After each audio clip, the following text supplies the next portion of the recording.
Whether you're having a not moving off the couch while you watch the game kind of day, or a no time between conference calls kind of day, it can still be a delicious Dunkin' kind of day. And with Dunkin' now available on DoorDash, it's easier than ever to get your faves brought right to your door. So if you're looking for coffees, donuts, and breakfast sandwiches in the morning, craving some afternoon snack and bacon, or in need of Dunkin' refreshers for a PM pick-me-up, we've got you covered. Order now and get your faves brought to your door through Grubhub, Uber Eats, and DoorDash. Price and participation may vary. Exclusions apply. America runs on Dunkin'. 911, what's your emergency? Una camioneta quiso cruzar las vías y el tren, ay Dios mío. Señora, ¿me está diciendo que un tren le pegó a una camioneta? Sí, yo pensé que alcanzaría a cruzar, ellos iban rápido creo y después, ay Dios mío, qué horror. No puedes saber a qué velocidad viene un tren, por eso están los señalamientos de advertencia. Obedécelos. Alto, el tren no para. Mensaje de Netza. So welcome to the Stephen Shiels radio show. Today I am here with David Lewis. David is a lecturer, music historian, contemporary musician, and a huge Beatles fan. How are you, David? Great, thanks, Steve. Thanks for having me on. You're welcome, David. It's good to have you on today's show. David, you're a very big fan of the Beatles. I remember when I was studying with you, we did a class on the Beatles. Tell everyone what you love about the Beatles and what fascinates you. It's a long story. I spent actually quite a few years not appreciating them because they're so pervasive in music, and I preferred other bands of the time. Having said that, a lot of the bands that I preferred came straight out of the Beatles. And eventually, I thought, okay, a friend of mine said, look, go and listen to them. So I started with track one, side one of the first album, Meet the Beatles, and just listened all the way through, and then listened to the singles collections, the Red Album and the Blue Album. And I realized that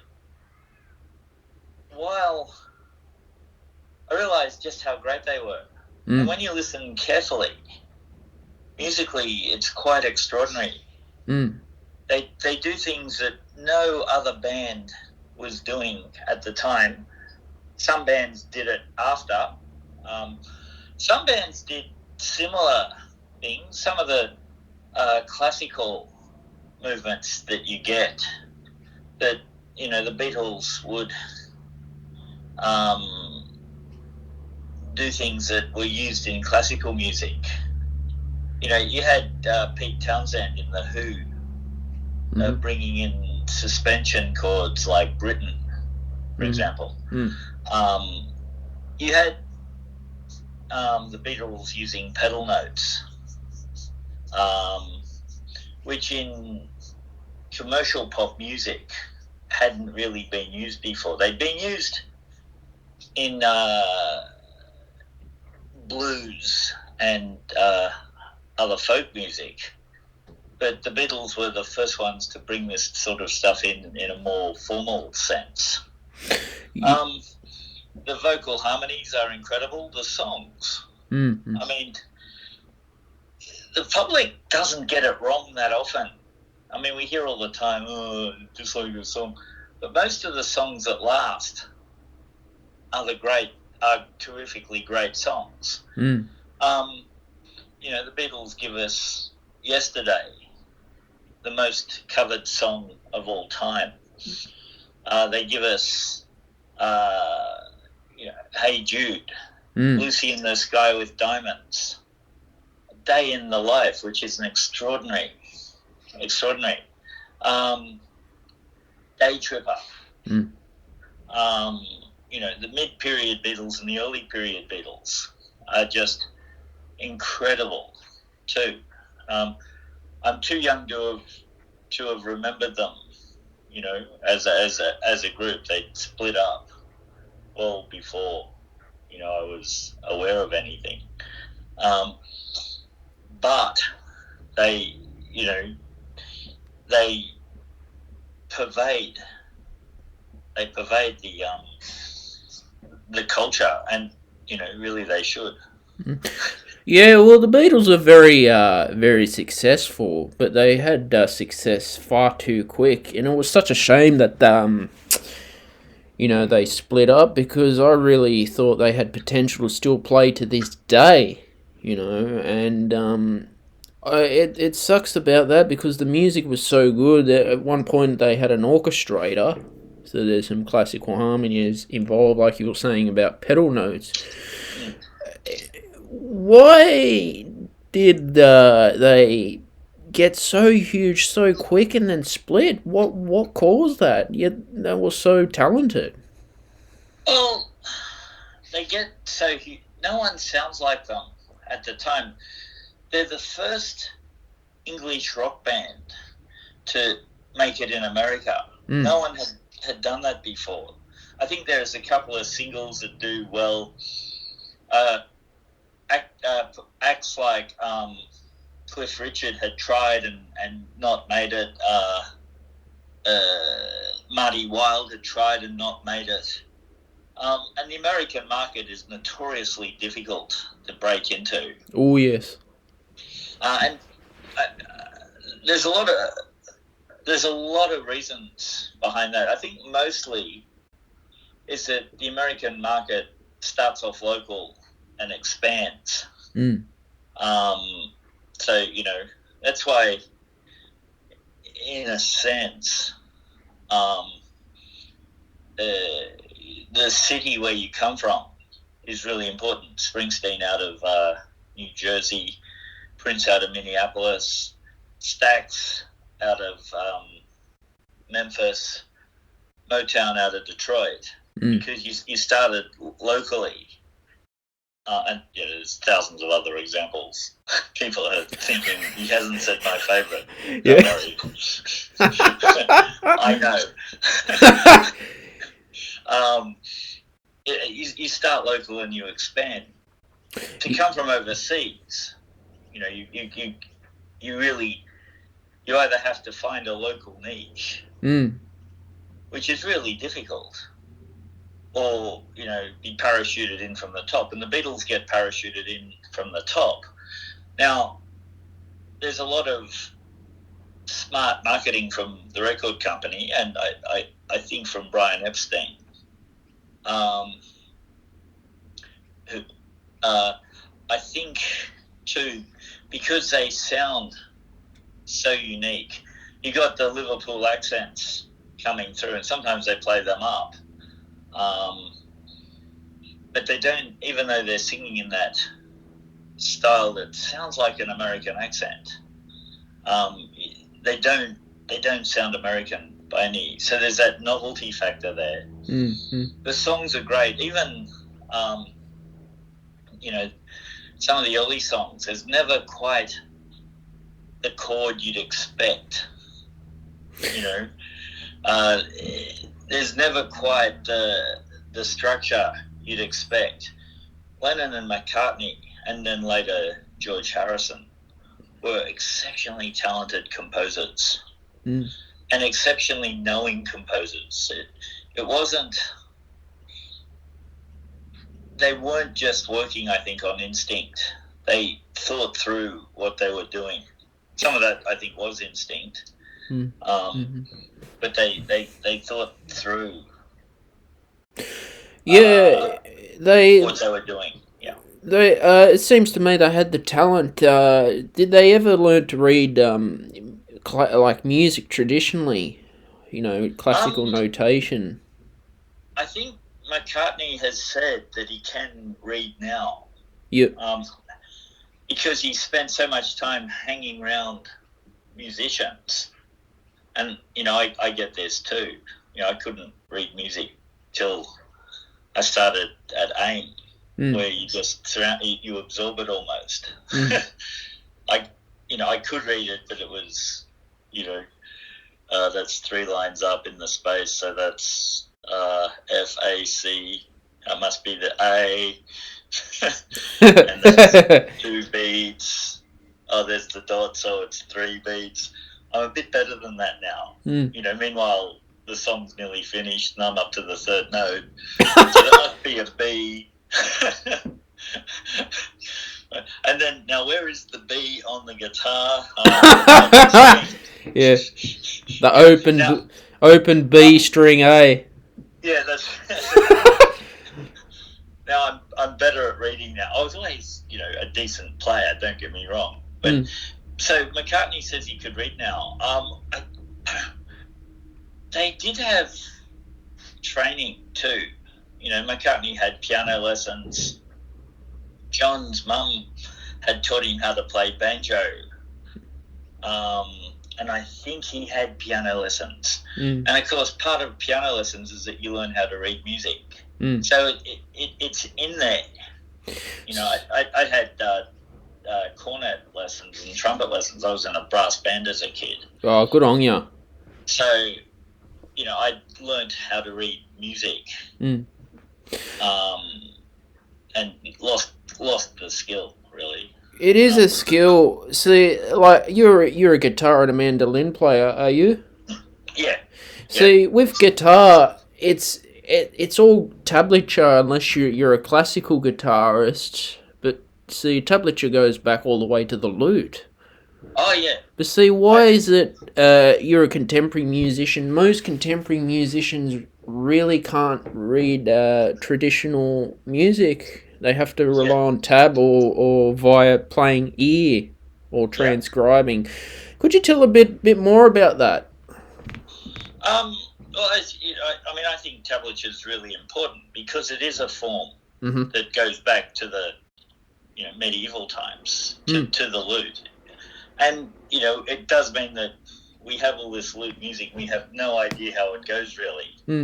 Because tunings of the lute change. Yeah, they did. And there's no rhythmic notation. Now they've improved that. There's now rhythmic notation in tabs. Yes. They've just taken the... but I do think it's important to keep the tradition of tablature alive. I think there is too much of an over-reliance on it. I think...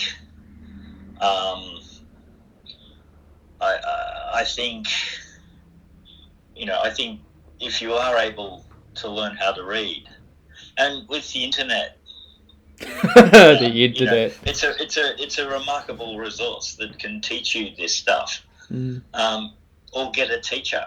Even if you go, and when I picked up the bass, I couldn't find a bass teacher who could teach me how to read music at the time. This is many years ago. And I had some great lessons from an English guy, but every bass teacher I spoke to said, I can't read. And that's really what I wanted to do, learn to read bass clef. So now when I'm teaching bass, I teach bass clef to my students as best as I can. Some don't want to learn. Yeah, well, the thing with music notes that it doesn't tell you where to play it on the fret, on the fret of the guitar or bass, which is a bit frustrating. Yet, you look at a violinist that you can play the same note on different parts of the violin. Now, I was told that it was sort of something you figured out where to play to play it on the fret. Like if the notes are going high, it's going to be up to the 12th fret, 15th fret. I'm a clarinetist, so there's different fingerings too. It was sort of something you figured out. How did you learn to figure stuff out, or did you always, use tablature? No, I learned to figure things out. Okay. I've got a reasonable ear, relative pitch for melody, not so much for harmony. I'm getting better, I must say. But I could always work out a melody. And of course, like with the clarinet with different fingerings, every 5 frets on the next string. So you count 5 frets and go up a string if you start on the top string. there's the same note. Mm.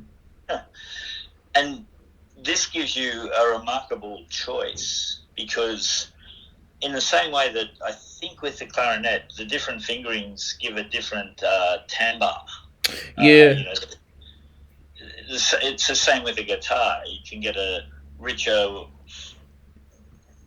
deeper tone if you play on the lower strings up the neck than if you play on the higher strings down the bottom.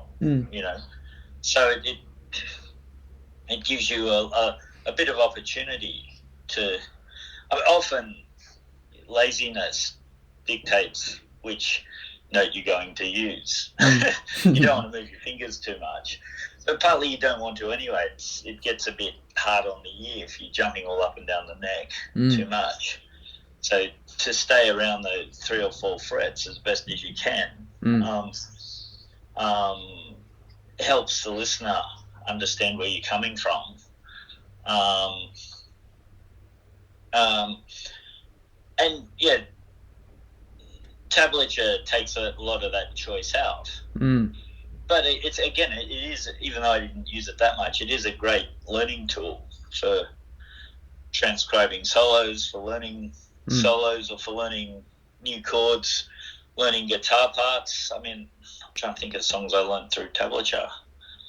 I think I learnt the chorus of Sweet Home Alabama. Yeah, that's from a tab. Mm-hmm. I can't remember the song, but that sort of, guitarists do it all the time, where you walk down from a C chord to a G. So you play a C chord, then you play C/B, then what's essentially an A minor 7 chord, and then to a G, either a C/G or a G chord. I got that from tab. This is many, many years. And yeah, as I say, I can't remember the song I learnt that on. And, I use it all the time. You see, with tablature, have you had experience in any jazz or blues music? Oh, yeah. Now, most of the time that you're reading off of what's called a lead sheet, and there's no tab, and they don't even put the fingering for the chord, the little chord boxes, and you have to know. That's right. Have you had difficulties with that? When you don't have the guidance there for you? No, not really. I know hundreds of chords, and I can spell chords. So, and particularly in jazz, but also in blues, you can substitute those chords for other things. You can do a diatonic substitution or a tritone substitution, or you can extend it, or any of the options you have. So I think it's important to learn how chords are constructed. 1 3 5, 1 3 5 flat 7, 1 minor 3 5. The difference between second chords and ninth chords, the difference, how to play diminished chords, how to play augmented chords. I think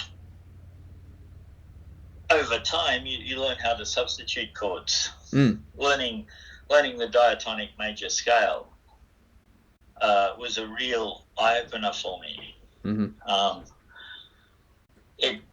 I learnt it many, many, many years ago from the great jazz teacher George Goller. But it took me probably, I only had a couple lessons from George. Sadly, my financial situation changed. I couldn't afford guitar lessons from him anymore. But we went through G, A minor, B minor, C, D, E minor, F sharp diminished, 7th. And eventually I worked out myself that you could use this in a really powerful way to not only improvise but to compose. Yeah, I suppose with jazz chords in particular. Myself, I tried to play jazz, but I just couldn't get my head around it as a classical musician. Yet I could play blues much better. I always found jazz just had these weird ninth chords and diminished chords as well, and especially transposing up to concert pitch, which made it harder for me because I don't have a C clarinet. I've got a B flat. Now, as horn players have a lot of work. God, you as a guitar player, do you ever have to transpose? Oh yes. Yep. I work with singers, and a singer might not be able to. And I'm a very big advocate of you let the singer choose the key, because singers have when I say a limited range, I don't mean to disparage anyone in that, but it's, a guitar or a piano can play any note in any key. A singer has an upper range and a lower range.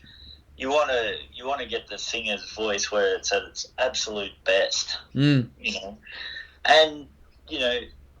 if a singer comes to me and says, we're in the key of A, and it's a little bit low for me, can we move it to the key of B or B flat? I think it's really important that you have those skills, because I can play in B flat or B or, whatever key you like. The singer may not be able to. And again, this isn't a disparagement of singers by any standard. There's physical limitations, and even great singers, will sound better in certain keys than other keys. Now, sometimes, you might think, you want to go up a tone, can we go? Hike the trail? Check. Order takeout? Check. Schedule heart checkup? Done. We've all adapted to a new way of living. Keep your healthcare on schedule with Johns Hopkins Medicine, where your health and safety are our highest priorities. We're ready to care for you through virtual and in-person visits across Maryland and the greater Washington region. Your health, our experts, safely caring for you. Schedule your care now. Learn more at hopkinsmedicine.org/safe. Hike the trail? Check. Order takeout? Check. Schedule heart checkup? Done. We've all adapted to a new way of living. Keep your healthcare on schedule with Johns Hopkins Medicine, where your health and safety are our highest priorities. We're ready to care for you through virtual and in-person visits across Maryland and the greater Washington region. Your health, our experts, safely caring for you. Schedule your care now. Learn more at hopkinsmedicine.org/safe. Up a semitone. Oh God. Because it keeps us with, a certain pattern that sounds better in that, and most the great singers I know will say, yeah, that's okay, so there is, but generally I let the singer pick the key. If I'm working with a diatonic harmonica player where, you've got, only a couple keys except for the really exceptionally good players, again, let them pick the key. If they've only got one or two harps on them, those types of instruments where you have a lot less choice. And this is where learning stuff like what is now called the National Numbering System, which doesn't have the code note, the note names. It's got the key and then the diatonic number. So 1 4 5 or 1 minor 6 minor 3 5 2 1 or whatever it is, and just knowing those chords and even the pattern in every key can help you, because it's worth it. If you get really stuck, with a guitar, you can always stick a capo on. Yeah, what does tell for people who don't know what the capo does? I've always wondered why some guitar players use a capo, and what does it do? Well, what it does is it shortens the length of the strings of the guitar to put it into a different key. So if you put it on the second fret, it's like you've moved the nut up 2 frets. Then if you play a G fingering, it's actually an A chord. If you play a C, it's actually a D chord. If you play a D, it's actually an E chord.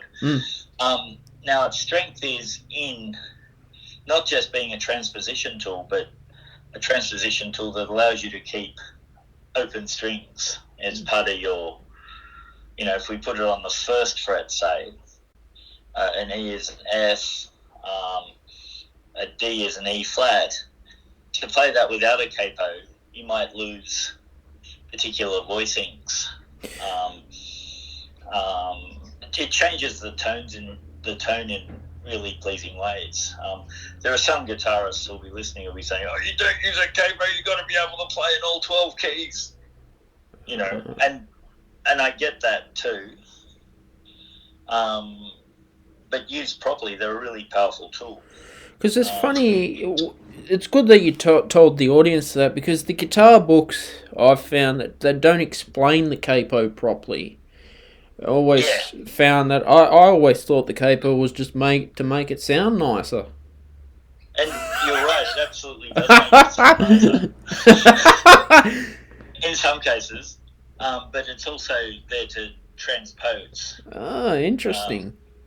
But used purely as a transposition instrument, I think wastes it. A transposition tool, it wastes it. I think it's really, really interesting to use it as a compositional tool or an arrangement tool, where you can start to bring in, playing E flat with essentially open strings brings in a whole new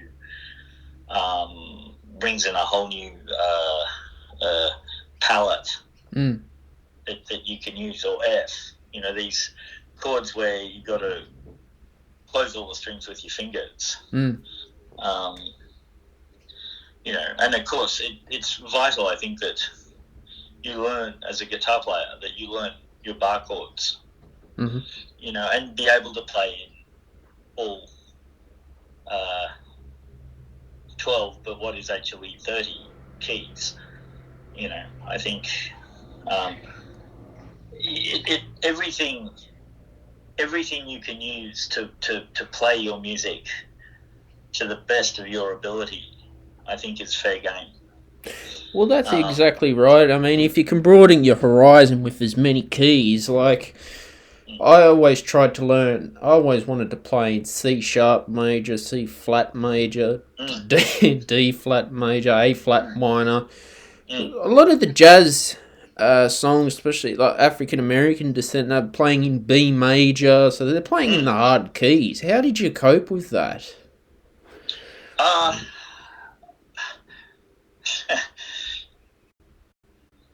Once I learned bar chords, and also for guitarists, I would suggest looking at the caged system. And the caged system, sorry, phone call. Oh. It's gone now. We can edit this out.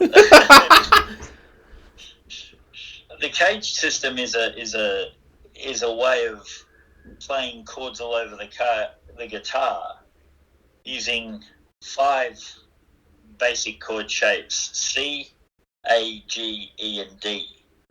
Now, it has its limitations and its problems, but as a way of starting off, it's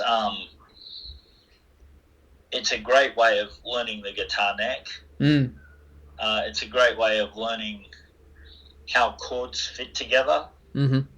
As a guitarist, you can be very lazy. It's not an easy instrument.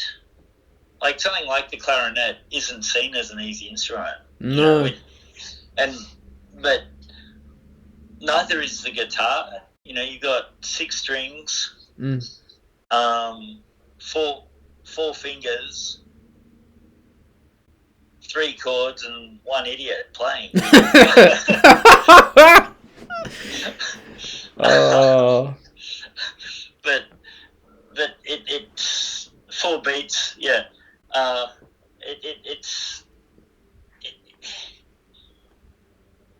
It's worth digging into the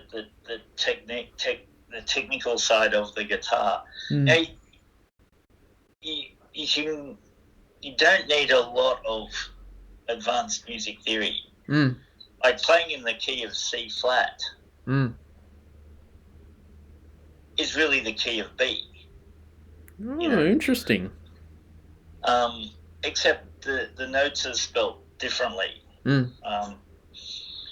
So we're in the wrong key here. I'm going to have to find a guitar. Oh, so if you play, major B, what's that? 6 sharps. Yep. In C flat, it's what, 5 flats? 6 flats. 6 flats. I think it's 7. So it's been 7. a while. Yeah. But you got the F flat and the C flat in the key as well. Yeah. Which is just F flat's an E natural and C flat is just a B natural. That's exactly right. Which is strange. Yeah, it's about keeping context. Yeah. Too. As I sort of hinted earlier, that there are 30 keys really, and that's because you have keys like C flat, which could also be seen as B. Now with guitar and fingering, a lot of guitarists aren't thinking, C, D, E, F, G, A, B, C, and we could look at that as what? I'm going to say D double flat. We won't go there, but B double flat, that'll be an A natural, wouldn't that be? G sharp natural. Ah. B double flat. Sorry, a G sharp, not a G sharp natural. There's no such thing.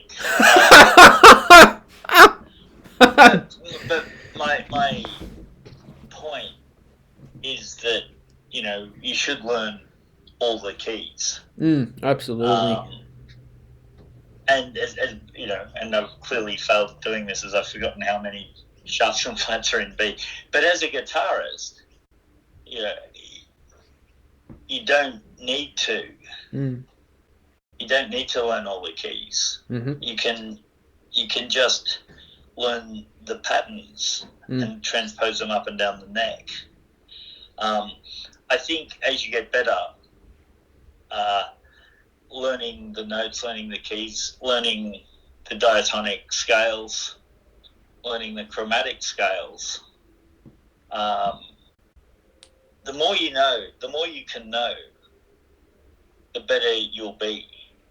Now, the other thing too is that you can get away with not knowing very much. And of course there are those people, I teach a lot of people, and some come in and just say, I just want to play a song.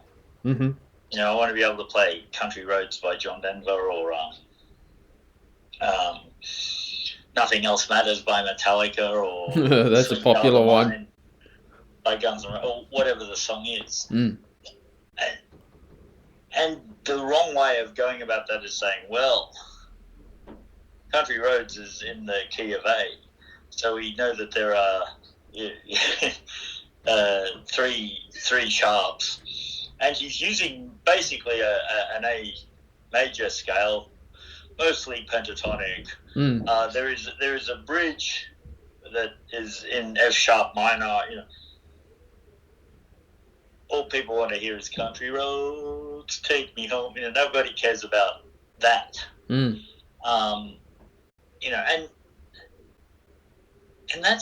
that's good enough.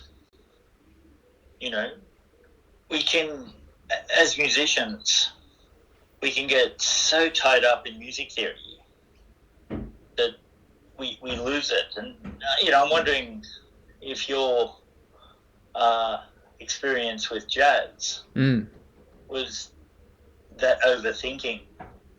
It was actually. I found, because I'd be like, oh shit, do I have to play in G minor pentatonic, or am I going to use the G whole tone, or C, and all? Yeah. Oh God, David.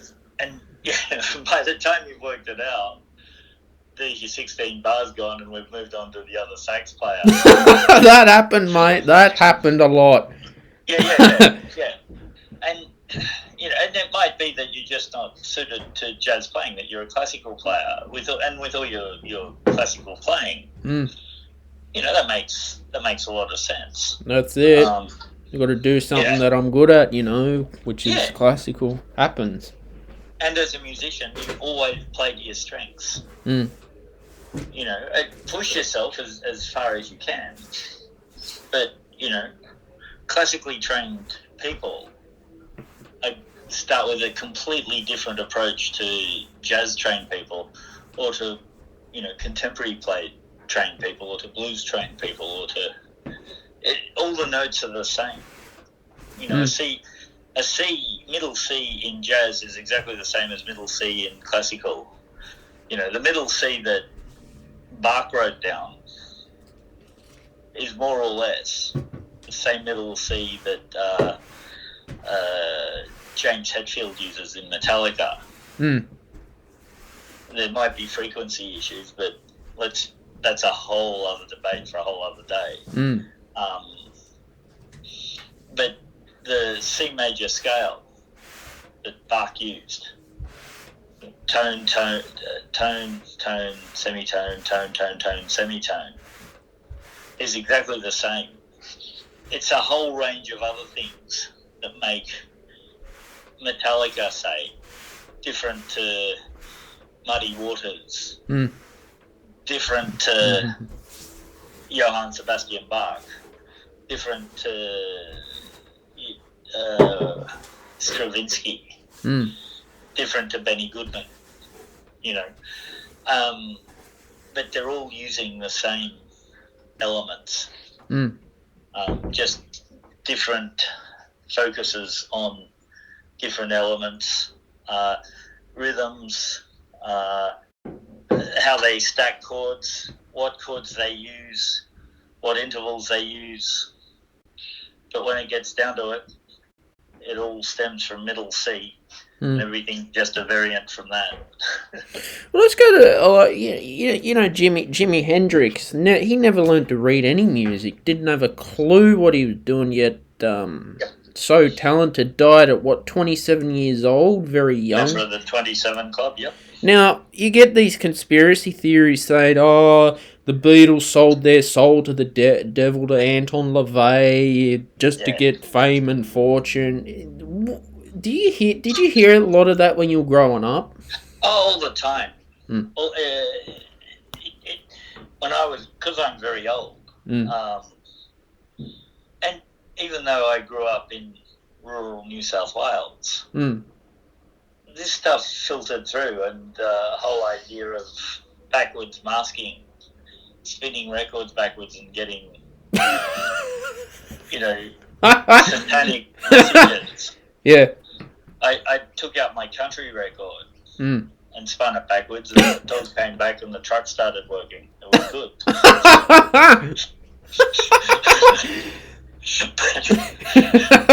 Spin the country record backwards. Good on you. But in all seriousness, they'd say, if you listen carefully, you can hear, and you listen carefully and you hear, I can't hear any words in that. Yeah. And someone eventually pointed out that if there's backward masking, they called it, if backward masking actually worked, every record would have "buy this record" backwards on it somewhere. Subliminally. Yeah. I mean, who knows what people's personal beliefs are?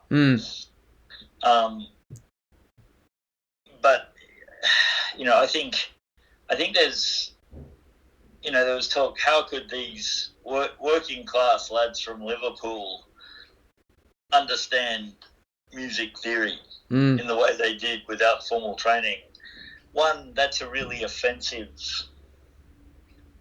assumption that only the elite can get access to this type of thing. Two, talent is talent, you know, and we'll get to Hendrix in a second. You can't buy talent. Say again? You can't buy talent. You can't buy talent, exactly.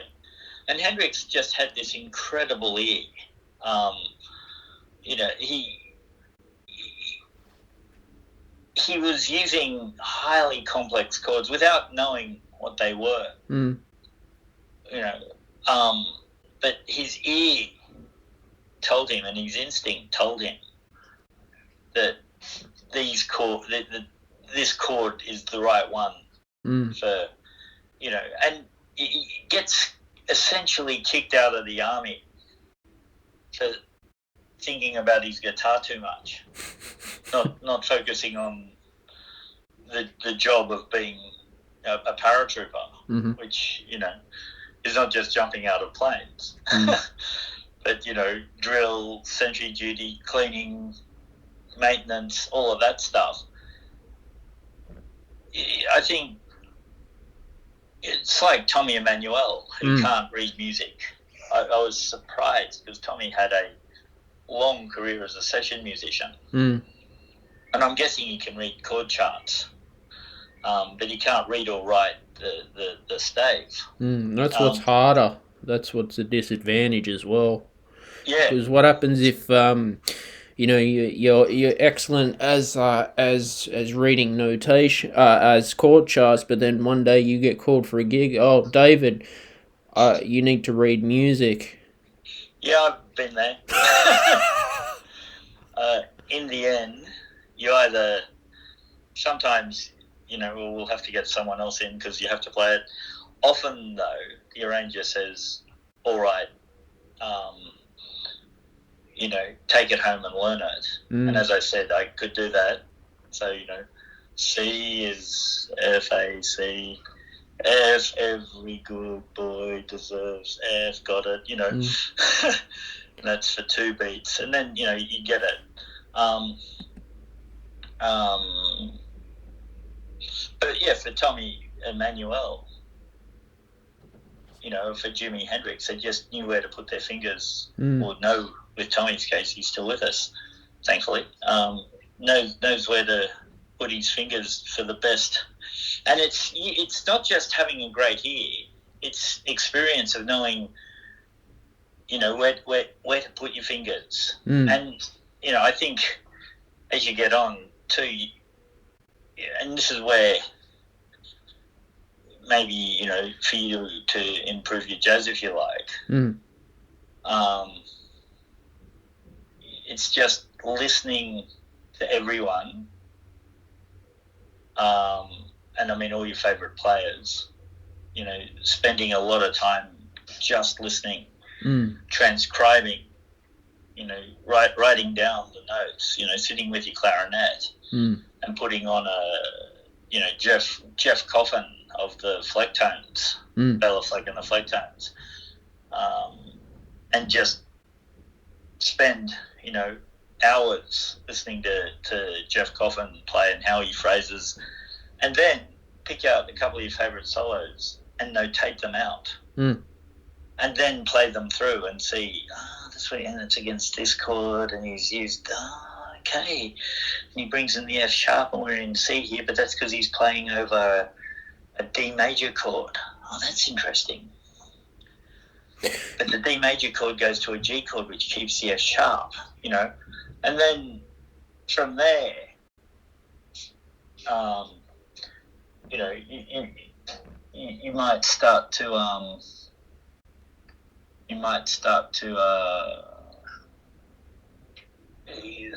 solve the puzzle of jazz, rather than the classical way, which is these are the notes and these is how we play them. They must be put in this position precisely.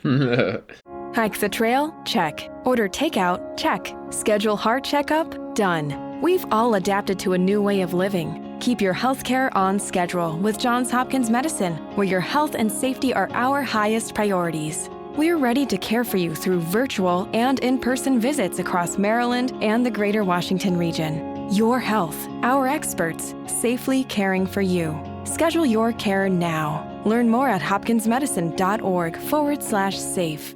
The sweet aromas of the apple fritter, cinnamon roll, and blueberry muffin are hard to resist.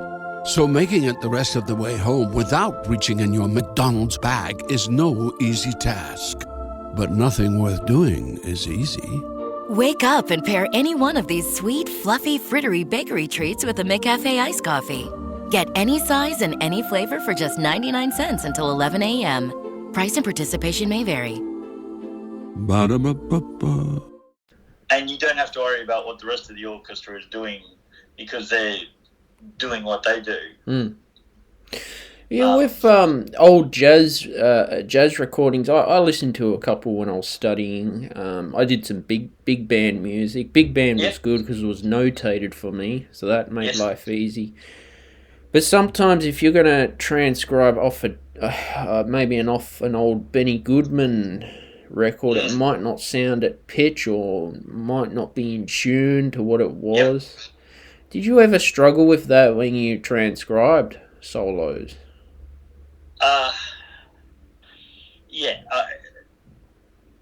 Before strobe tuning, pitch is all over the place. Mm-hmm. One of the exercises I give to some of my students is I'll give them a list of 6 or 8 songs and I'll say, go home and work out what key this is in. Oh, interesting. You know, and you can sit with the guitar or the bass and, okay, that's in a G. And the last 2 songs I give, Sweet Home Alabama by Lynyrd Skynyrd, because it's modal. And so there's this massive argument whether it's in G or D. And then Johnny Be Good, because it's halfway between B and B flat, which for guitarists is very unusual keys, B and B flat, for guitar-centric. All the bluegrass stuff, a lot of the blues stuff is not where you think it should be. Mm-hmm. You're thinking, is this C, is this C sharp, is this, and it's because they were tuning by ear. It's said that the Bill Monroe Bluegrass Band would do a very accurate tune at the start of the tour, but by the end of the tour they were probably up, because they were tuning by ear, a major third. Were you always taught to tune by ear, or did you rely on a tuner? I blessed the tuner because I've spent so much time listening to essentially out-of-tune music. Wow. My ear accuracy isn't what it should be. And so I love tuners. And people say, oh, you shouldn't use a tuner. Yeah, you should. Yep. What about when, just say, probably in the early 90s when grunge was starting to use drop D tuning, and then you had drop C. How did all this come about? Drop D. With drop D tuning. Yeah. Heavy metal wanted those deep, heavy sounds, and the blues guys had used alternative tunings for years. But you tune the guitar to a chord, a G chord or a D chord or a C chord or an E chord or what have you. Is that caged system, is it? Or No. It's where you tune the guitar, say, to the same as a banjo. So G, G, D, G, B, D. And then you can put your finger down across all 6 strings on the 2nd fret, just the one finger, and you've got an A chord. If you just play all 6 strings, you've got a G chord. So a lot of the blues guys did that for ease of accompaniment. And also so they could play the slide guitar. You still had a chord. So you could play, because the slide doesn't allow you terribly easily to play chords outside a straight line. And so when the drop D tunings come in, and it's also around the time that you start to see 7-string guitars and 8-string guitars and Steve Vai, I think, made the 7-string guitar popular. What was I think that's right. Yeah. What was the reason behind 7-string guitar? It extends the range of the instrument. Oh, interesting. You get an extra 5 notes, really, or an extra 4 notes down the bottom. There are 5-string violins around, and there are 5-string mandolins around too. 5-string mandolin has a greater range than a 6-string guitar because of the way the mandolin is tuned. But the idea of this is just to give you more notes, and of course the metal guys and the grunge guys like that deep, heavy, overdriven sound. So to go down even a tone on the D. Brian May had done drop D with Fat Bottom Girls in the song that is in 1978. So it was a thing that had been around. Trying to think where Brian might have got it from. Probably someone like Steve Hackett from Genesis or someone like that. I can't remember, so we'll cut that bit out. Like Jimi Hendrix too. Like he was known to burn, light his guitars on fire after a show. Or during a show. During? We did that a couple of times. What was the reason behind that? And, to do that, well, how are you going to supply your own instrument? By the time he started doing this, he was getting instruments for free. Sponsorship, was it? Sponsorships and advertising, and in any case, he could afford them. He was very wealthy, but by the time he died, he was worth several $1 million back when that was real money. I think the estate's worth something like $40 million now, maybe more. But I think drugs play a part. I think too the Who. There's this trope in rock and roll of destroying instruments, and it's partly snotty brats acting like spoilt, petulant children, but there's also a sense of, this is just stuff. This is just stuff that, doesn't mean anything. That it's the musical expression that's important. I think there's a sense of the spectacle. Hendrix sort of suggested that if the audience was good and attentive, he wouldn't burn his instrument. He'd play more complex and more interesting music. But if the audience was not great, he'd put on the show and burn the guitar or do a lot of tricky, flashy stuff that maybe doesn't mean musically much. The Who, I think there's a story of the Who, and they're at Monterey Folk Festival, Jazz Festival, or Monterey Pop Festival, and there's an argument, we're not, we're the headliners. And so Hendrix goes on first and burns the guitar, and then it puts on this incredible show and burns the guitar, and then the Who have to follow that. And even though they had this spectacular stage show which culminated in the destruction of the set. They couldn't beat that. Well, Jimi Hendrix, he had a technique where he used his thumb as the bass note on the neck. Yeah. And that was actually an old technique. Andre Segovia was the one who banned it. Did he? Yeah, it's that recent that you don't put your thumb over the top, and of course it's about not ruining the carpal tunnels in your wrist.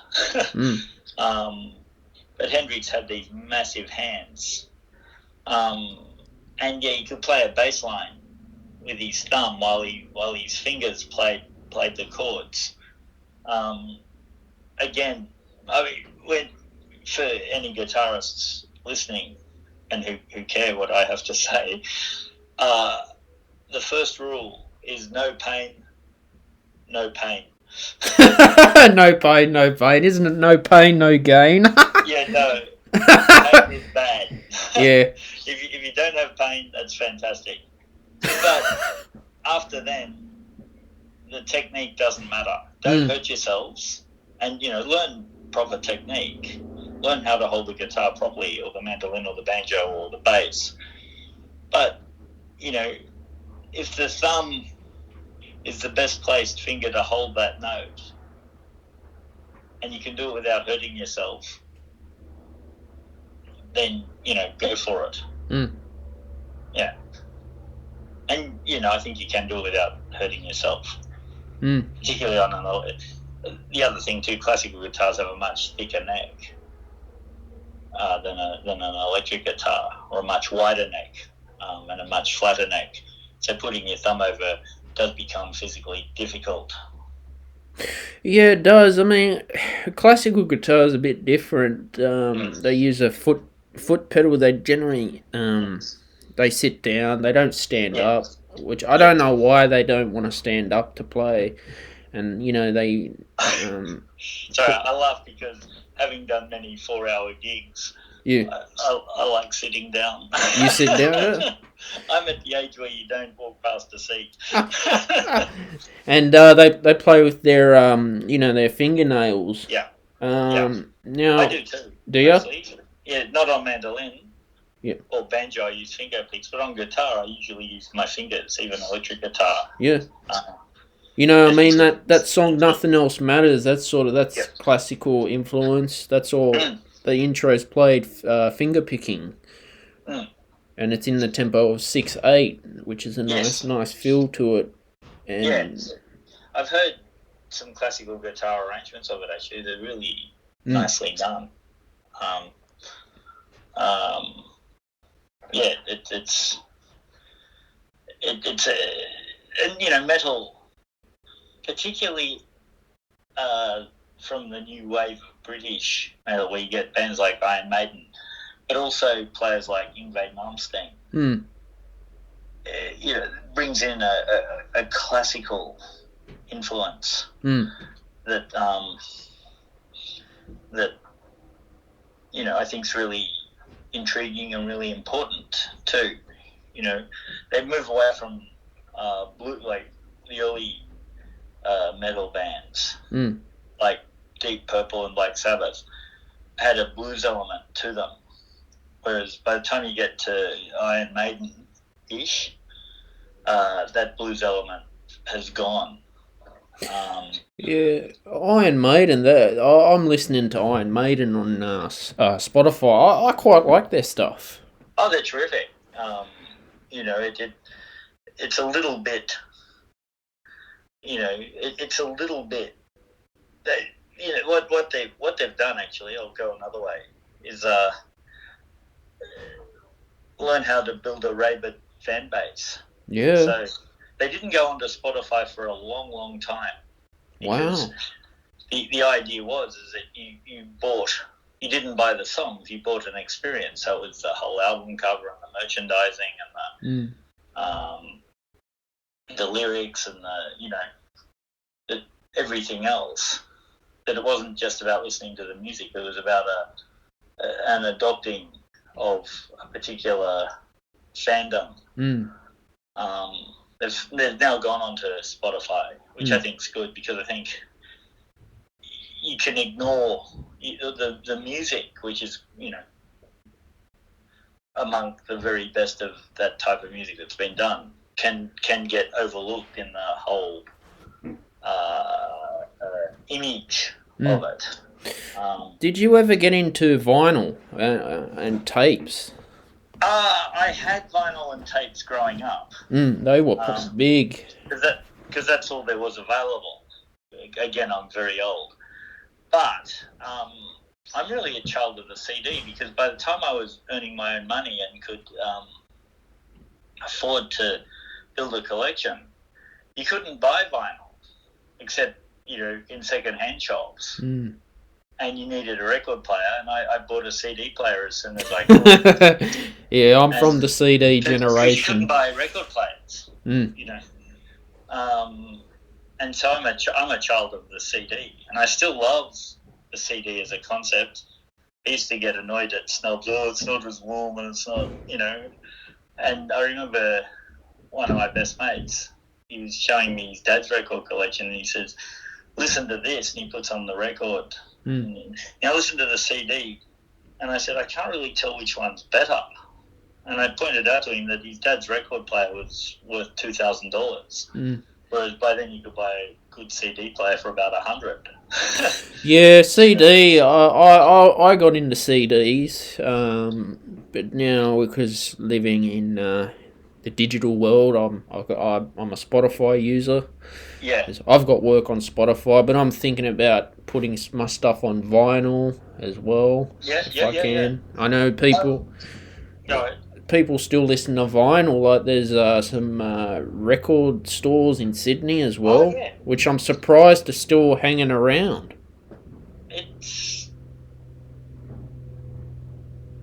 I think that I love the fact that on the phone I'm talking to you now, I've got access to, more songs than I could ever listen to. Yeah. And I think in one way it's a bad thing, because it totally devalues music as a commodity. But in another way, it's a great thing, because, I can pretty much call up nearly anything I want to listen to.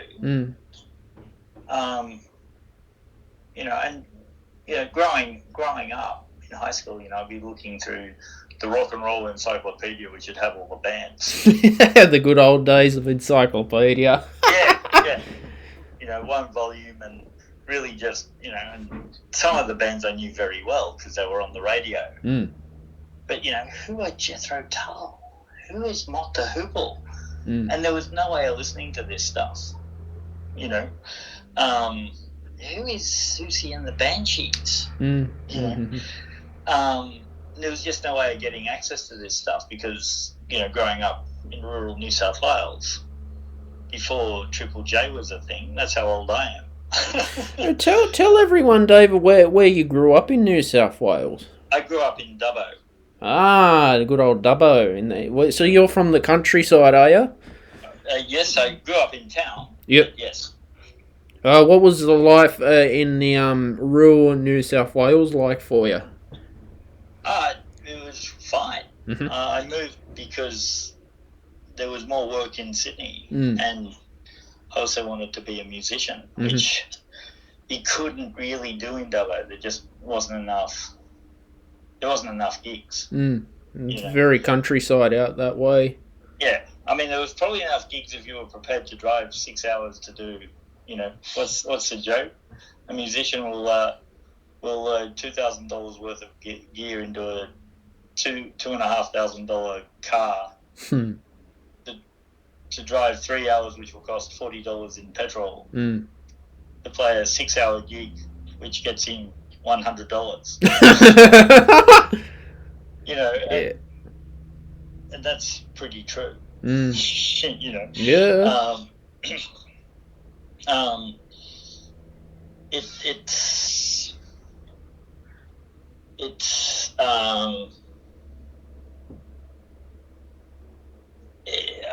I moved to Sydney essentially for work. and I worked in the public service and then some private enterprise for a few years, then went to university.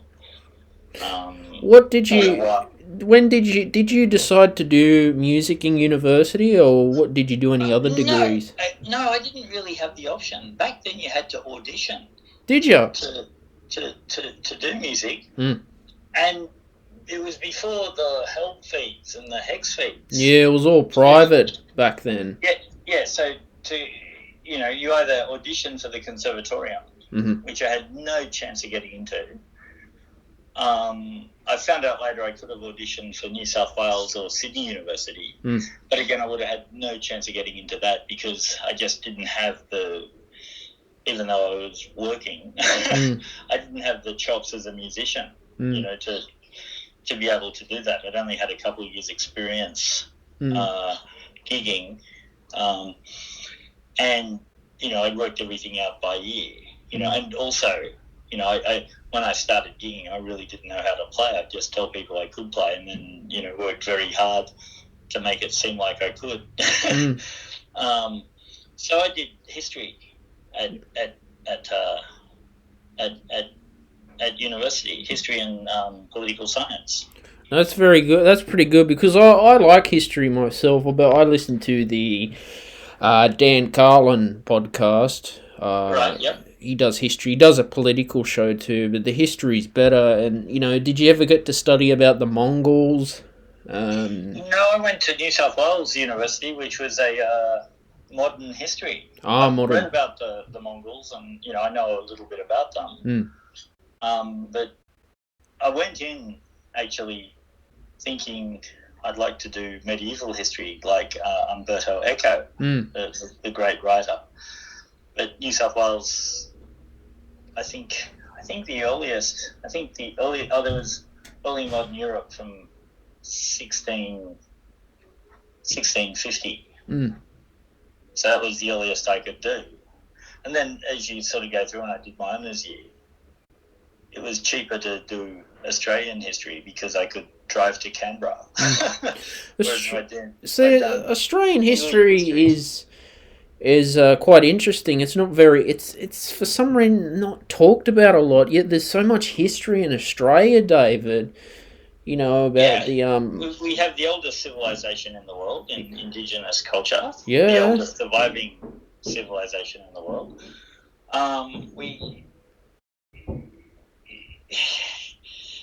The cultural history is really interesting. Yeah.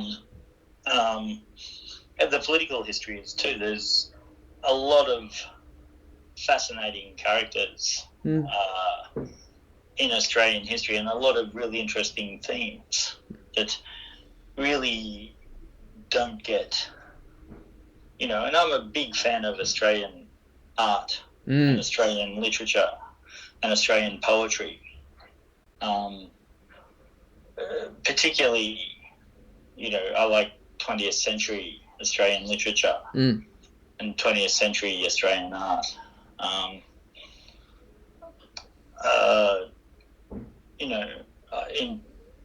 And 20th century Australian poetry, and not the 19th century stuff. Good.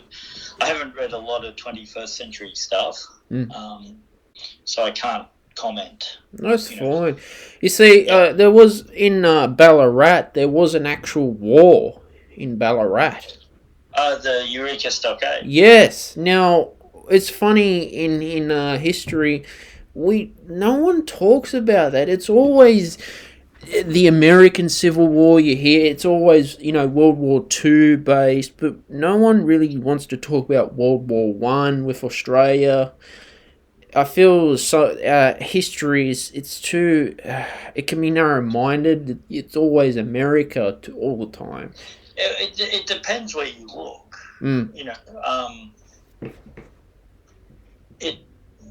There's been a lot done on World War One.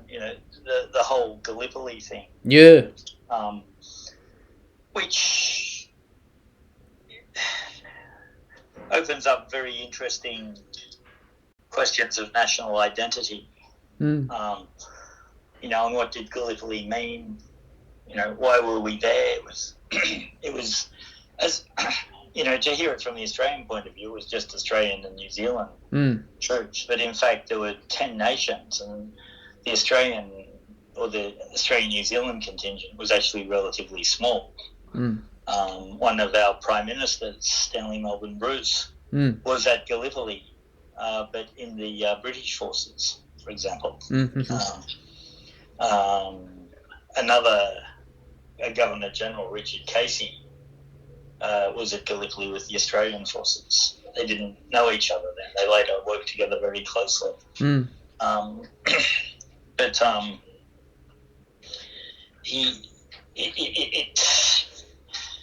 It's interesting. At the moment, the cultural saturation is America. So, we get movies on the Civil War and documentary series on the Civil War, and even the YouTube feeds come up. If you say like history, they'll tell you about Gettysburg or what have you. And it's important because that's where the United States starts to become a world power, and it's the first industrial war. And it's, there's a whole range of things that are globally important, not just domestically important. The other thing too is that there's a lot of Australians who are very interested, and there were Australian people that weren't known as Australians then, but there were people who'd go from New South Wales and Victoria and Queensland who went over to the Civil War to fight on one side or the other. And that's something that's not spoken about very much. No. You see, I went to the Northern Territory, it was last year, and I went in the wet season, went up to Darwin. Yeah. Now, I think it was World War II, Darwin got bombed by the Japanese. Now, I was never taught about that in school. I never even heard about that, ever. Now, that was Australian history that fascinated me. And they didn't say much about it at the time. They wanted to keep it quiet because they didn't want the rest of Australia panicking. We know now that the Japanese... We know now that the Japanese weren't interested in invading Australia because it's too big a country to maintain as an invading power. They did want to cut us off, and they did want to terrorise us. So they bombed Darwin. They sent in submarines to Sydney. Yes. And prices in suburbs like Bondi dropped. Wow. House prices. Yeah, you could buy a block of units in Bondi for £100. Shit. Which would be about, $10,000 or $20,000 today. You kidding? Yeah. That's cheap for a house. Well, that was a block of units too. Unit.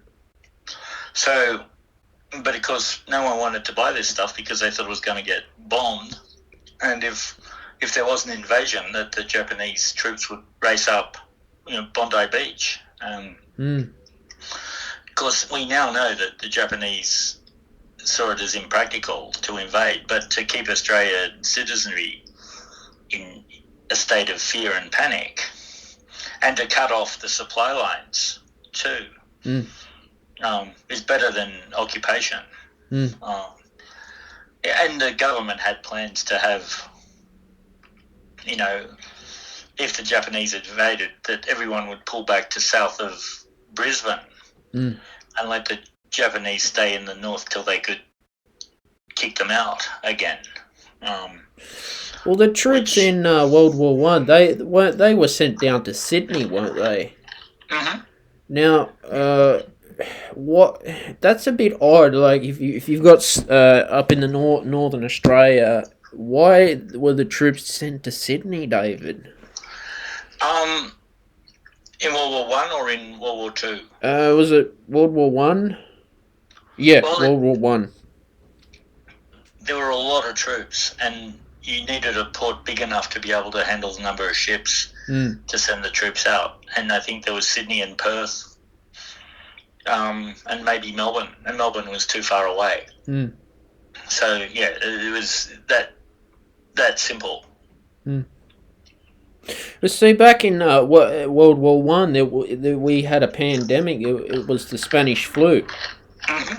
Yep. That was a very, very, very bad flu, and that happened in Australia as well. Mm-hmm. Yep. It killed more people than the war did. Yeah. That's scary. And yet gets forgotten, pretty much. Did you ever study that? A little bit, yeah. There's been a lot more work done on it recently, for obvious reasons.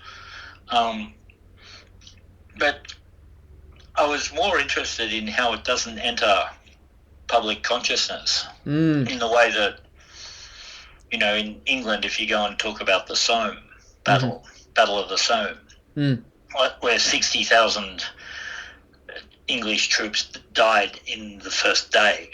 Oh, God. Absolute slaughter. In Australia, we talk about Gallipoli and maybe Ypres, Villers-Bretonneux, where Australian troops did in Gallipoli appallingly because everybody did, but in Villers-Bretonneux did very well. But the Spanish flu gets somewhat forgotten as to its severity. Yeah. And I think it's because the World War One is easy to explain. A disease is not. Yeah. How does it spread? Where does it come from? Well, we've seen that this year. COVID-19. Yeah, there's all this blame. It's this country's fault or this country's fault, and if they'd done this, but that's not really the point. It's like a war is our own fault, and you can find people to blame. There's roughly the goodies and the baddies. The pandemic, and the Spanish flu was very much like the current flu in that some people seem to be immune to it. Others would. I think there was actually more predictable fatality rate of the Spanish flu. What was weird about the Spanish flu? I watched a couple of interviews with some people who lived through it on YouTube, and it was, I think the elderly had an immunity to it, but it was more young people were one of the ones dying. That's right, yeah. That's weird to me because as you get older, your immune system weakens, but being young, wouldn't you be stronger? Why did it do that, this flu? I don't know. It's like the current flu. Yeah. In the week, this is in Australia, a 20-year-old young fit male died from COVID. God. And a 103-year-old lady in a nursing home got it and was released from hospital being cured. Yeah. Now that's fantastic. I'm not saying, that's not how it, I'm not, but what I'm pointing out is the unpredictable nature of the current, and the big enemy now is complacency. We've beaten addicts, have we? If we have, that's great, but till we know, we don't know.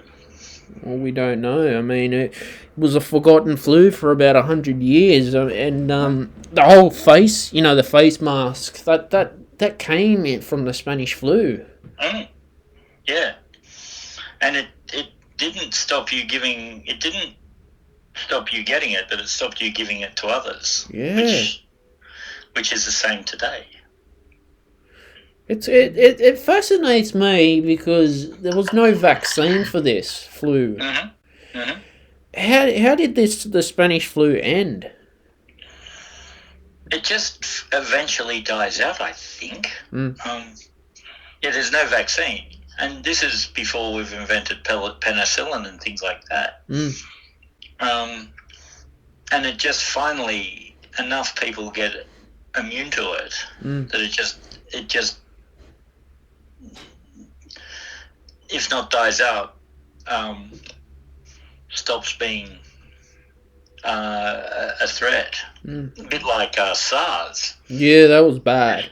There's still 2 or 3 SARS cases a year, and there's still, a few bubonic plague cases a year, but we've been able to stop the spread of them.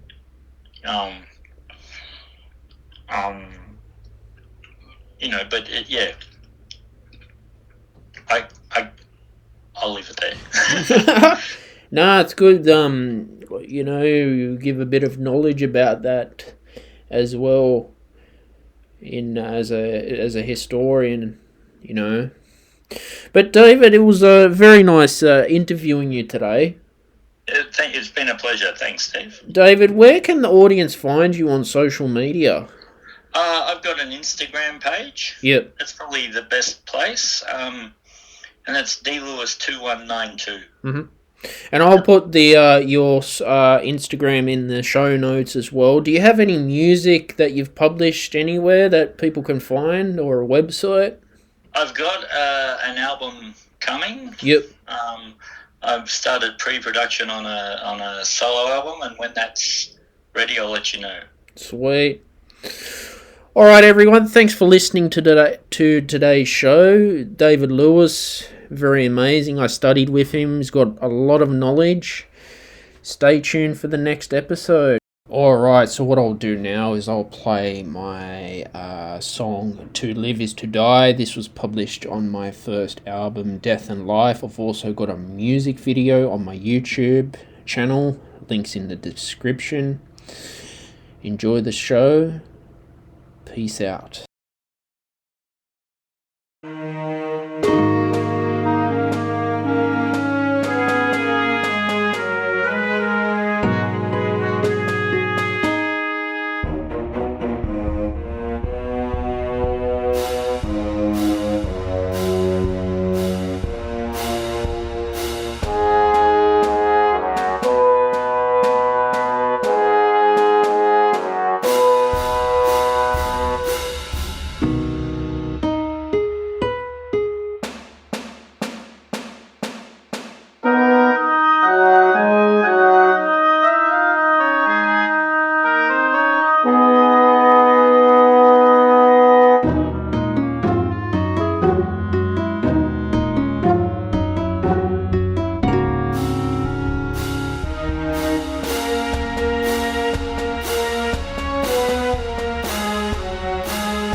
Whether you're having a not moving off the couch while you watch the game kind of day, or a no time between conference calls kind of day, it can still be a delicious Dunkin' kind of day. And with Dunkin' now available on DoorDash, it's easier than ever to get your faves brought right to your door. So if you're looking for coffees, donuts, and breakfast sandwiches in the morning, craving some afternoon snack and bacon, or in need of Dunkin' refreshers for a PM pick-me-up, we've got you covered. Order now and get your faves brought to your door through Grubhub, Uber Eats, and DoorDash. Price and participation may vary. Exclusions apply. America runs on Dunkin'. Hike the trail? Check. Order takeout? Check. Schedule heart checkup? Done. We've all adapted to a new way of living. Keep your healthcare on schedule with Johns Hopkins Medicine, where your health and safety are our highest priorities. We're ready to care for you through virtual and in-person visits across Maryland and the greater Washington region. Your health, our experts, safely caring for you. Schedule your care now. Learn more at hopkinsmedicine.org/safe.